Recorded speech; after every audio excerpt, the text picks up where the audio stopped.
하나님께서 오늘 이 시간 우리가 허락하신 말씀은 구약성경 이사야 53장 4절 말씀부터 6절까지의 말씀을 제가 봉독합니다. 구약성경 이사야 53장 4절 말씀부터 6절입니다. 구약성경 1033페이지쯤 있습니다. 봉독하겠습니다. 그는 실로 우리의 질고를 지고 우리의 슬픔을 당하였거늘 우리는 생각하기를 그는 징벌을 받아 하나님께 맞으며 고난을 당한다 하였노라. 그가 찔림은 우리의 허물 때문이요 그가 상함은 우리의 죄악 때문이라. 그가 징계를 받음으로 우리는 평화를 누리고 그가 채찍에 맞음으로 우리는 나음을 받았도다. 우리는 다 양 같아서 그릇 행하여 각기 제 길로 갔거늘 여호와께서는 우리 모두의 죄악을 그에게 담당시키셨도다. 아멘. 오늘은 교회가 지키는 종료 주일입니다. 예수님께서 십자가 지시기 위해서 마지막으로 예루살렘을 방문하실 때 사람들이 종려나무 가지를 흔들며 환영했다라고 해서 붙여진 이름입니다. 자, 사람들의 환영을 받으신 날이긴 하지만 사실 예수님 입장에서는 십자가 고난을 향해 가시는 그런 무거운 날이었습니다. 예수님은 오늘날의 요일로 말하면 주일에 환영받으시고 목요일에 붙잡히시고 금요일에 십자가를 지셨습니다. 자, 이처럼 종료주일은 예수님께서 예루살렘에 입성하신 날로 사람들은 종려나무 가지를 흔들면서 왕으로 예수님을 맞이했지만 예수님이 들어가신 예루살렘은 왕좌로 향한 그런 길이 아니라 십자가로 향한 길이었습니다. 그리고 그 십자가의 길은 예수님이시기 때문에 당연히 걸으셔야만 했던 그런 길이 아니라 바로 나 대신 걸으신 길이었습니다. 자, 오늘 말씀을 통해서 나 대신 예수 그리스도의 고난을 허락하신 하나님의 은혜를 함께 묵상하고자 합니다. 자, 먼저 예수님의 고난은 우연하거나 당연한 비극이 아니라 하나님이 허락하신 나를 위한 구원의 길이다. 이게 오늘 말씀의 첫 번째 메시지입니다. 자, 이사야 53장은 오실 메시아의 고난이 하나님의 큰 계획하심 속에 있는 일이다라는 걸 보여줍니다. 구약에 많은 말씀이 있지만 특별히 이사야 53장은 구약에서 오실 메시아에 대한 예언으로 가장 잘 알려진 말씀인데 이 말씀들을 보면 오실 메시아가 이러이러한 고난을 받으실 거다 이 내용만 있는 게 아니라 메시아가 당할 그 모든 고난이 하나님의 뜻과 계획하심 속에 있다라고 말씀합니다. 자, 오늘 말씀에도 있지만 사람들의 눈에는 예수님의 고난이 예수님의 뭔가 잘못으로 일어난 실패 때문이거나 아니면 하늘에서 아버지 하나님께 뭔가 죄를 짓거나 잘못해서 그 벌로 인간의 몸을 입고 내려온 그런 고난을 당하시는 것처럼 보일지 모르지만 사실은 죄인인 나를 살리기 위한 하나님의 뜻과 계획이었음을 이 오늘 말씀이 강조하고 있습니다. 자, 그러니까 하나님이 독생자 그 예수 그리스도를 버리듯 벌주듯 그렇게 한 것이 아니라 죄인인 나를 살리기 위해서 그 고난의 길을 허락하셨다는 것이죠. 여러분, 그래서 예수님의 고난과 십자가 사건이 그냥 우연한 사건이 아니라 우리를 사랑하신 하나님 은혜의 결정판이라고 할 수 있습니다. 여러분, 세상 어떤 부모가 다른 아이 구하겠다고 자기 자식을 죽는데 내주는 부모가 어디 있겠습니까? 그러나 전능하신 하나님께서 나를 위해서 그렇게 하셨다는 것이죠. 그래서 예수님의 고난은 나를 향한 하나님의 사랑이 가장 분명하게 드러난 그런 사건이고 또 그 모든 것이 뭐다? 우연히 일어난 일이 아니라 나를 향한 나의 구원을 위한 하나님의 큰 계획 속에 있는 것이다. 자, 그게 첫 번째고요. 자, 두 번째는 그 고난은 우리 때문이 아니라 나 때문이다. 나 대신의 고난이었다. 이게 오늘 말씀에 참 중요합니다. 자, 오늘 말씀은 반복해서 우리의 질고, 우리의 슬픔, 우리의 허물, 우리의 죄악 다 앞에 우리라고 되어 있죠. 자, 우리라고 하니까 우리는 자꾸 일반 사람들 생각을 합니다. 나 말고 다른 사람들을 우리는 자꾸 떠올리게 되는데 자, 오늘 말씀에 그를 예수님으로 그리고 우리라는 말 대신에 그 자리에 나라고 하는 말로 바꾸면 여러분 오늘 말씀의 의미가 굉장히 분명해집니다. 자, 그렇게 바꿔서 한번 제가 읽어보겠습니다. 예수님의 실로 나의 질고를 지고 나의 슬픔을 당하였거늘 나는 생각하기를 예수님은 징벌을 받아 하나님께 맞으며 고난을 당한다 하였노라. 예수님이 찔림은 나의 허물 때문이요 예수님이 상함은 나의 죄악 때문이라. 예수님이 징계를 받음으로 나는 평화를 누리고 예수님이 채찍에 맞음으로 나는 나음을 받았도다. 나는 다 양 같아서 그릇 행하여 각기 제 길로 갔거늘 여호와께서는 나의 죄악을 예수님에게 담당시키셨도다. 여러분, 예수님의 고난이 단지 누군가의 일반적인 희생이 누군가를 위한 일반적인 그런 희생이 아니라 구체적으로 나의 죄를 없게 하기 위한 대속의 고난이라고 하는 것이죠. 자, 오늘 말씀 6절에 보니까 우리는 다 양 같아서 그릇 행하여 각기 제 길로 갔거늘 이라고 했는데 여러분, 문제는 남이 아니라 나 자신에게 있습니다. 자, 그런데 하나님은 그 죄를 우리에게, 나에게 돌리지 않고 그 책임을 야 네가 져라 하지 않고 그 아들에게, 예수님에게 담당시키셨다는 것이죠. 내가 당연히 받아야, 내 죄 때문에 내가 당연히 받아야 할 심판을 예수님이 받으셨고 내가 져야 될 죄의 짐을 예수님이 대신 지신 것입니다. 자, 그래서 우리가 십자가를 볼 때마다 또 저 십자가를 묵상할 때마다 막연하게 주님이 고난당하셨구나 이거 아니고요. 주님이 나 대신 고난당하셨구나. 여러분, 이런 고백이 우리의 입술 가운데서 나와야 합니다. 그래야 우리는 십자가를 제대로 이해할 수 있고 하나님의 은혜나 사랑을 우리는 제대로 고백할 수 있습니다. 요즘 우리 어린이들이나 청소년들 또 우리 청년들에게 일제강점기나 또 우리 한국전쟁 당시에 나라를 위해서 목숨을 바친 그런 분들에 대한 감사와 존경심이 있느냐 물으면 당연히 있다고 대답을 합니다. 자, 있다고 대답을 하기는 하는데 그 대답이 우리가 흔히 그런 표현 쓰죠. 영혼 없는 대답처럼 느껴질 때가 있습니다. 야, 그분들 나라 위해서 목숨을 바치고 희생하신 분들이 계신데 너 그분들 어떻게 생각해? 감사합니다. 존경합니다. 하는데 그게 그렇게 영혼 없는 대답처럼 느껴질 때가 있다는 거죠. 그도 그럴 것이 그들은 그걸 피부적으로 직접적으로 느끼지 못했기 때문일 겁니다. 하지만 기성세대는 어떻죠? 그게 나의 일이었고 내 부모의 일이었고 내 조부모, 내 할아버지, 할머니의 일이었기 때문에 내가 그걸 아는 거예요. 들은 거예요. 내 곁에서 그걸 느낀 것이죠. 여러분, 그래서 나라를 위해서 희생하신 분, 태극기, 대한민국 이 소리만 나와도 사실은 눈물부터 나는 것이 우리 어른들의 모습입니다. 여러분, 믿음으로 살면서 우리가 예수님의 십자가 너무 많이 들었잖아요. 우리 십자가 만들어서 목걸이도 하고 십자가 집에 걸어놓기도 하고 예배당에 오면 제일 먼저 보이는 게 십자가이고 예배당 밖에도 교회마다 십자가가 다 걸려 있지 않습니까?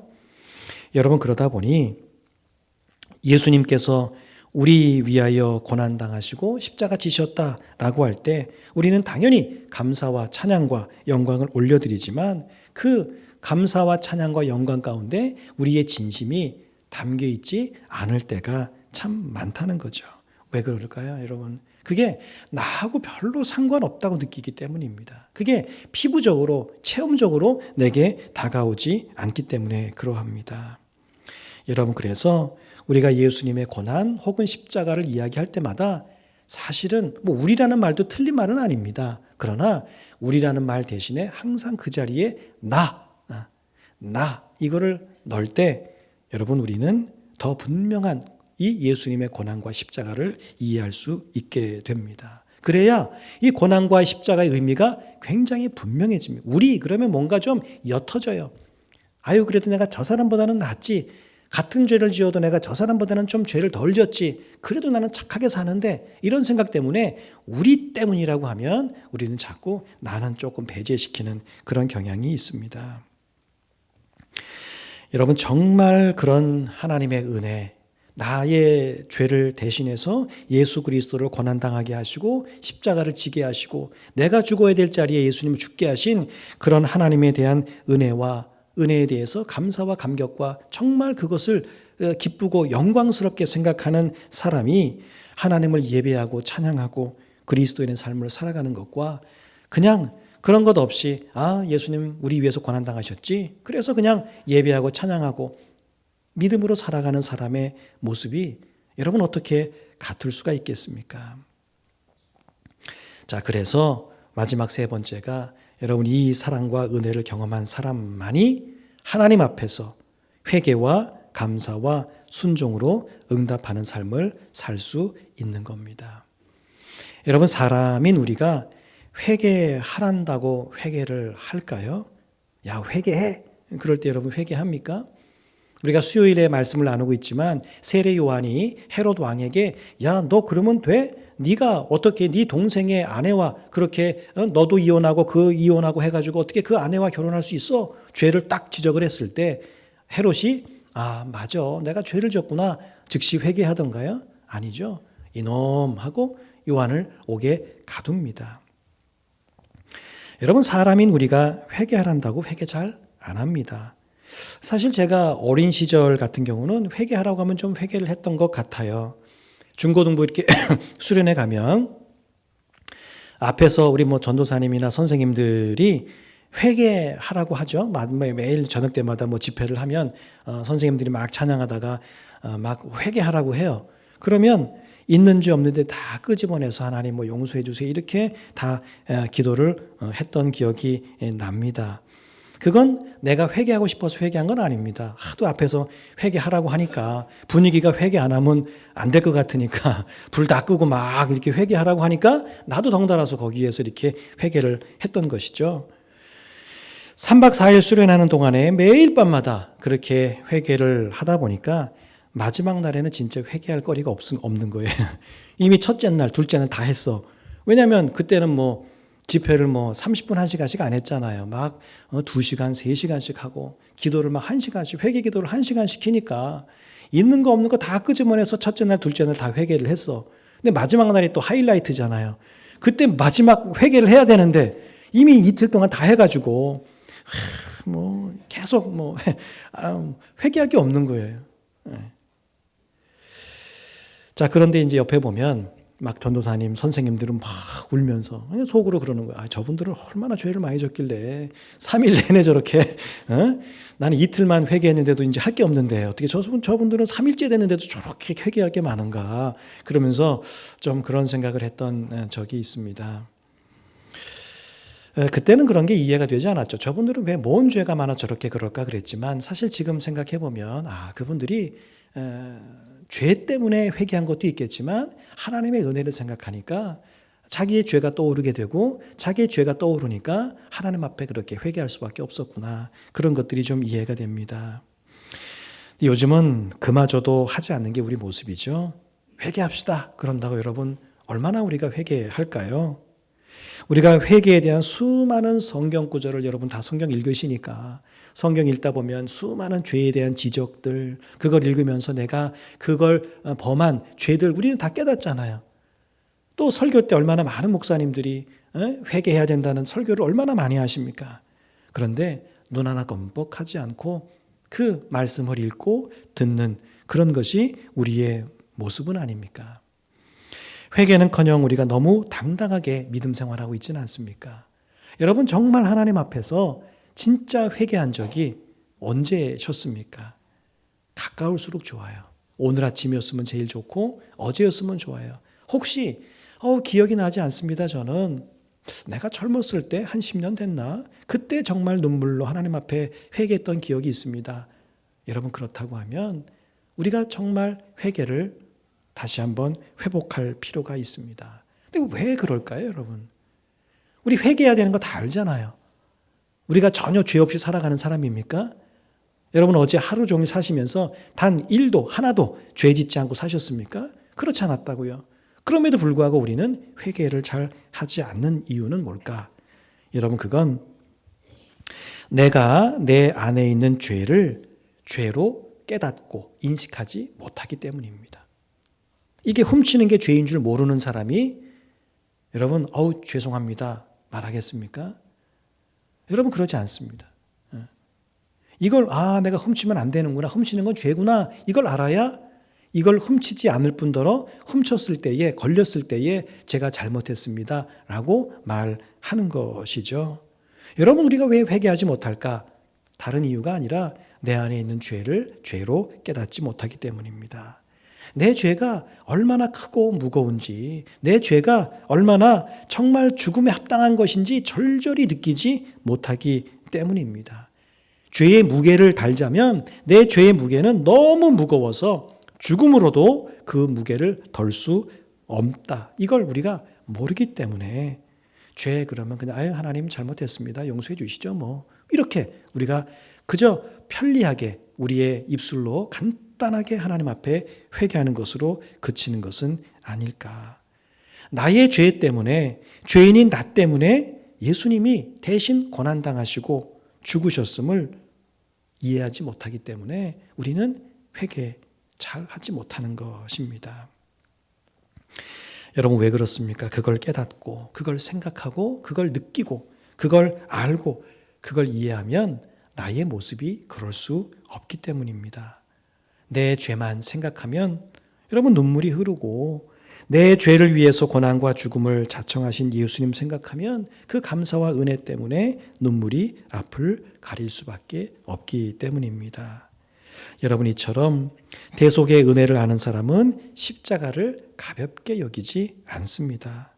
종려주일의 군중처럼 잠깐 막 예수님 종려나무 가지 흔들면서 환영하는 그런 그리고 금세 돌아서는 그런 신앙이 아니라 끝까지 주님을 따르는 제자의 믿음으로 살아갑니다.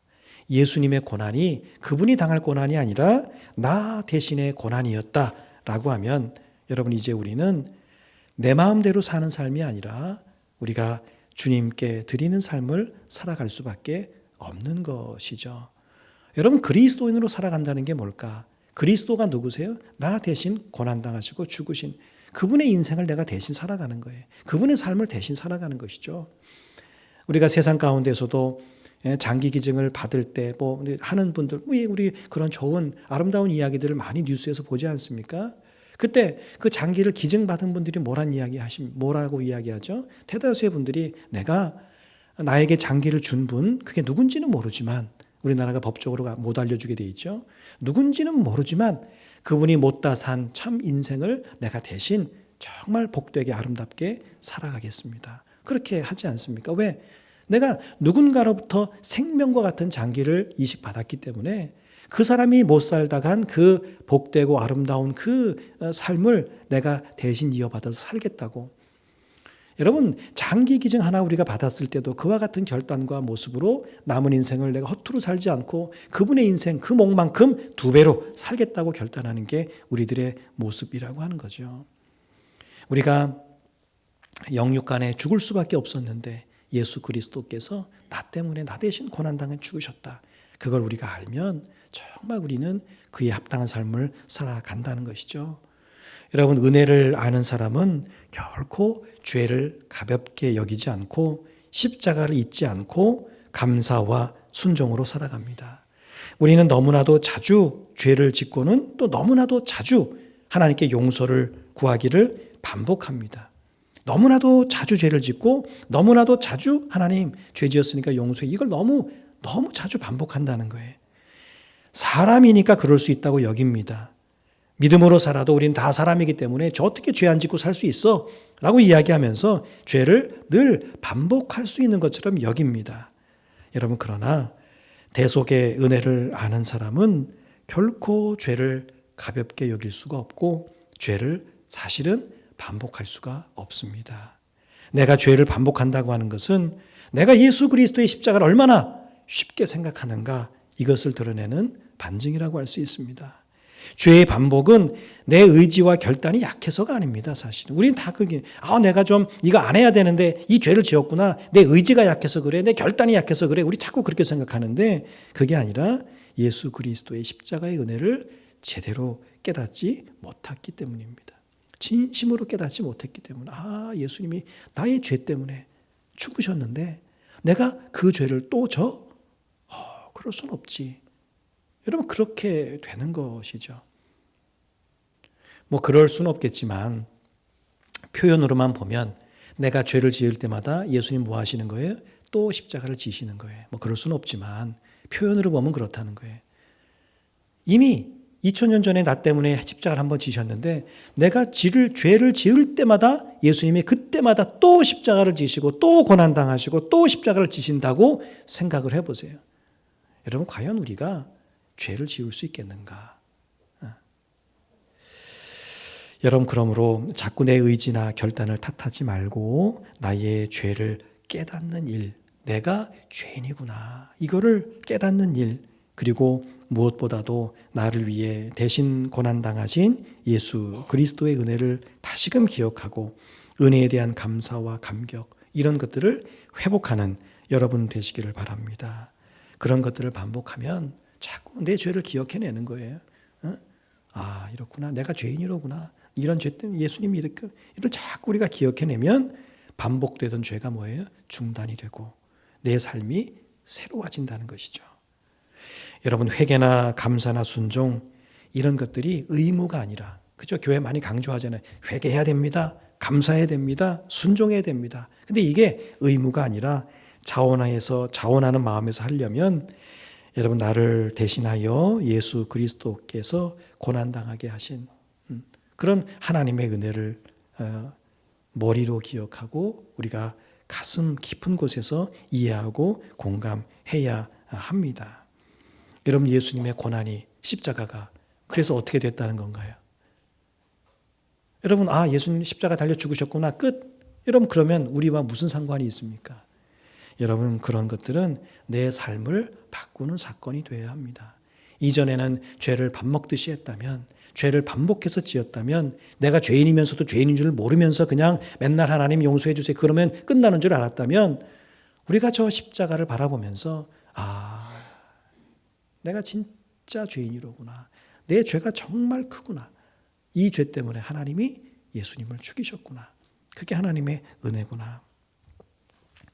그럼 이후에 어떻게 살아가야 될까? 다시는 죄 짓지 말아야 되겠구나. 예수 그리스도의 삶을 대신하는 삶을 살아가야 되겠구나.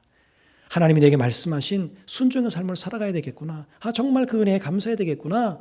혹 반복해서 짓진 않더라도 혹 내가 인간이기 때문에 죄를 지었다면 그때는 정말 하나님 앞에 눈물로 회개해야 되겠구나. 여러분 그런 모습들이 우리에게 필요하지 않겠습니까? 여러분 예수님이 나 대신 고난 당하셨다라고 하는 사실을 아는 게 중요한 게 아니라 이제는 우리가 나 대신 고난 받으신 예수님으로 말미암아 이전과는 다른 삶을 사는 게 중요합니다. 주님이 나 대신 고난 받으셨다라고 하는 사실을 믿는다면 이제 여러분 주를 위해서 사는 그런 복된 삶이 되시기를 바랍니다.